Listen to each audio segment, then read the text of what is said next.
Shalom, selamat pagi yang mengenang terkasih dalam Tuhan Yesus Kristus.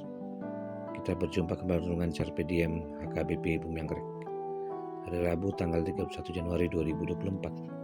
Sebelum kita mendengarkan dan merenungkan firman Tuhan, kita bernyanyi dari buku Inde nomor 789 ayat 3.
Firman Tuhan untuk hari ini tertulis dalam surat Roma pasal 14 ayat 17.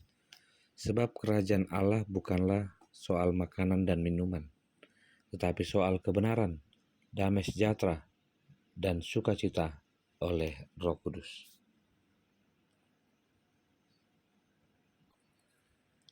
Amang-amang yang terkasih dalam Tuhan Yesus Kristus, berbicara tentang makanan dan minuman bukanlah suatu hal yang sederhana, karena seringkali makanan dan minuman bisa menjadi perdebatan dan sumber kekacauan. Namun tidak dapat ditafikan, makanan adalah suatu yang penting di dunia. Setiap orang butuh makan dan setiap orang butuh minum untuk menjaga kesehatan dan stabilitas aktivitas dalam tubuh manusia. Namun banyak orang mengatakan makanan yang sempurna adalah 4 sehat 5 sempurna. Dan hal ini diajarkan dari sejak SD sampai dewasa. Semua hal yang berbicara tentang makanan minuman ternyata memiliki kebaikan dan juga dampak yang lain. Amangin yang terkasih dalam Tuhan Yesus Kristus, saya akan mulai dengan pertanyaan. Apakah engkau sudah makan dan minum pada hari ini? Apakah engkau bersyukur ketika engkau melakukan itu? Jika bersyukur, lakukanlah dan ingatlah kebaikan Tuhan. Firman Tuhan juga mengingatkan kita tentang kerajaan Allah yang bukan soal makanan dan minuman. Hal ini dilatar belakangi oleh sebuah peristiwa di mana manusia juga memiliki kesombongan yang ditampilkan dalam sebuah perjamuan kudus. Perjamuan yang dilakukan oleh Yesus yang seharusnya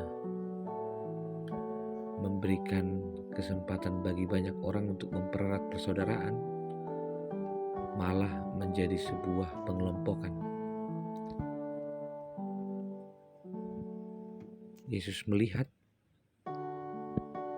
adanya satu hal yang penting untuk dibicarakan oleh Paulus. Dan Yesus menginginkan supaya setiap orang menempatkan dirinya memahami perjamuan dengan baik. Amangin yang terkasih dalam Tuhan, perjamuan kasih untuk mempererat kebersamaan dan solidaritas, ternyata ada sebagian orang yang membawa hidangan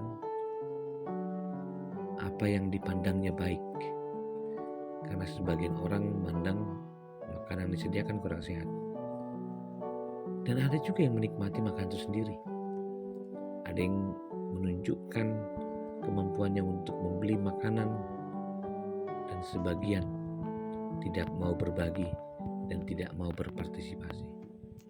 Suasana ini menjadi satu permasalahan karena perjamuan kasih di dalam peribadahan, dalam kehidupan bermasyarakat dan bersosial juga seharusnya menampilkan kerajaan Allah.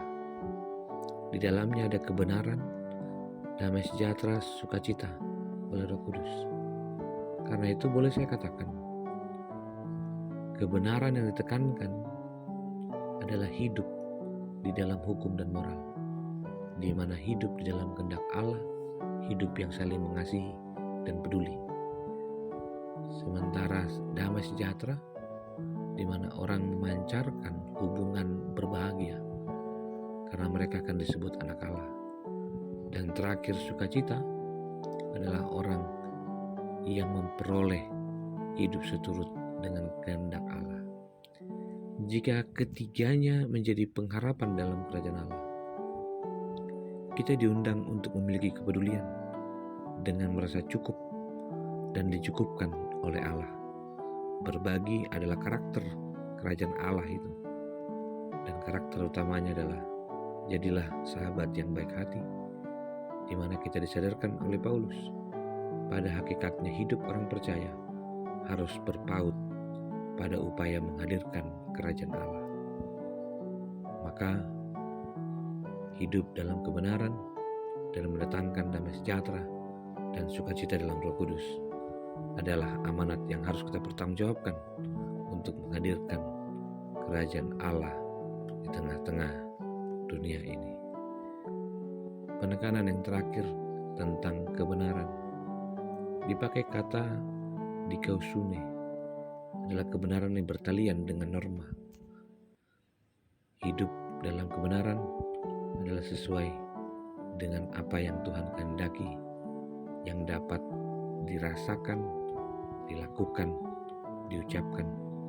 Karena kebenaran bukan terdapat pada manusia yang memiliki budaya yang berbeda-beda dan aturan yang berbeda-beda.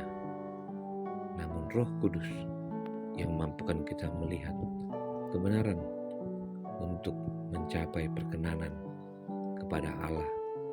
Dan biarlah kehadiran Allah di dalam hidup kita memampukan kita untuk melihat kerajaan Allah adalah sebuah fokus utama hidup orang percaya dan menghadirkannya di tengah-tengah dunia ini.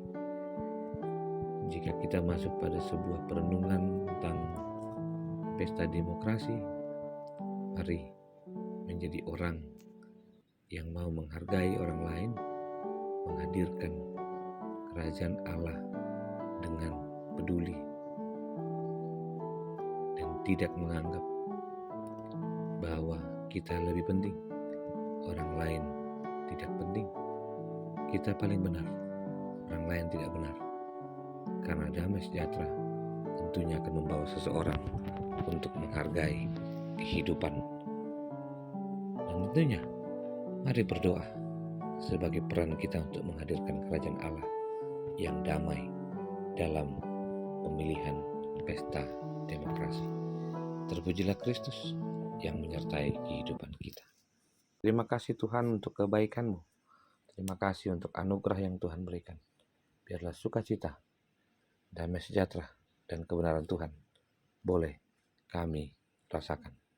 Kasih anugerah dari Kristus Yesus, kasih dari Allah Bapa, dan persekutuan dalam Roh Kudus memberkati dan menyertai-Mu senantiasa. Amin.